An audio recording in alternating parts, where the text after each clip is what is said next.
Et cette invitée, c'est Rachida Khalil. Bonjour, Rachida, merci d'être ici. On est ravis de vous accueillir. Vous allez nous parler de ce tout dernier spectacle qui a débuté au Petit Montparnasse. Ça s'appelle La Croisade s'amuse. Le titre, déjà, c'est une provocation. Un petit bon mot qui secoue les consciences. Ça vous ressemble bien, ça? Oui, autant pas faire les choses à l'envers. Enfin, si, pour le coup, c'est les croisades à l'envers. Oui. Voilà. Alors, ce n'est pas ce spectacle, un one-man show. C'est pas une pièce de théâtre. Qu'est-ce que c'est que cet objet bizarre que vous avez fabriqué et un objet inventé? hybride. Non, j'ai voulu rester. En fait, j'adore la dimension du cabaret. Et voilà, donc j'avais envie d'enrichir, que ce soit pas seulement que du stand-up, que ce soit glamour et qu'il y ait de l'humour. Donc on a fait du glumour. Du glumour. Racontez-nous ce qu'il y a sur scène. Il y a vous, bien sûr. Vous êtes le personnage central, mais il y a votre frère, il y a des danseuses, il y a beaucoup de choses. Oui, j'ai deux acolytes avec moi. Il y a mon frère et puis il y a Othman. Il y a les 4 danseuses. Il y a des costumes. Il y a une mise en scène. Emmanuel Michelet. Enfin, il y a beaucoup de monde sur scène. Et beaucoup de rire. Beaucoup de rire. Ouais. On retrouve dès le début la fameuse Fatna. Je le disais en vous présentant, c'est un peu votre mascotte. Parce que c'est vraiment le personnage qui a fait votre succès il y a 8 ans maintenant.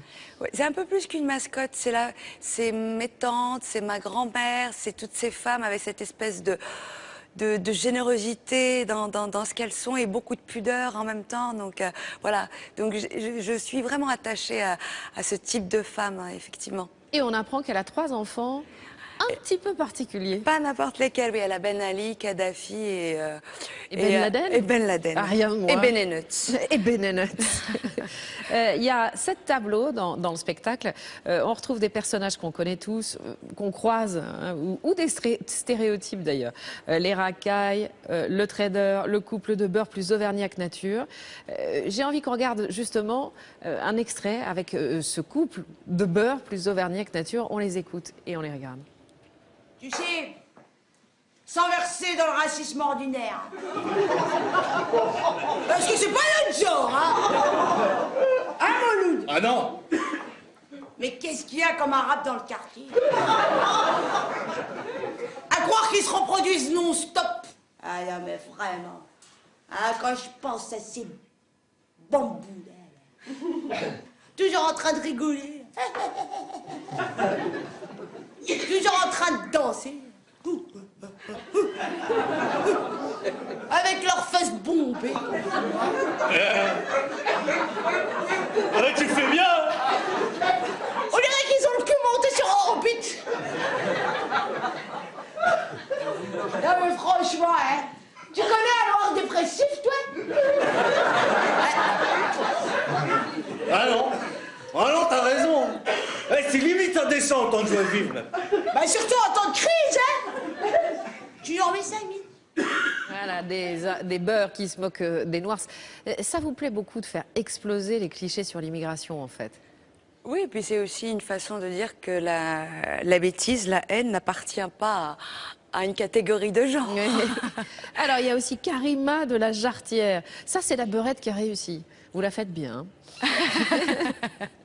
Vous parlez de moi? Oui, sur scène, sur scène.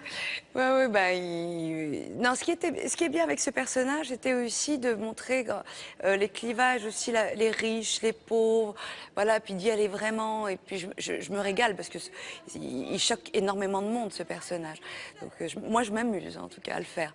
Alors, il y a aussi des petits sujets tabous que vous abordez comme ça à fleur et moucheté avec beaucoup d'humour. Le couple d'homosexuels arabes. Franchement, on n'en parle quasiment jamais. Et ben justement, c'est parce qu'on n'en parle quasiment jamais que pour moi c'était un sujet qui me tenait à cœur parce qu'il y a beaucoup d'homosexualité dans les banlieues et ils souffrent et on n'en parle jamais. Donc ils sont obligés de se cacher. Voilà. Et pour moi c'était important de le faire exister sur scène à travers l'humour, mais en même temps c'était un passage très poétique. Pour finir, un sketch très malin sur la colonisation.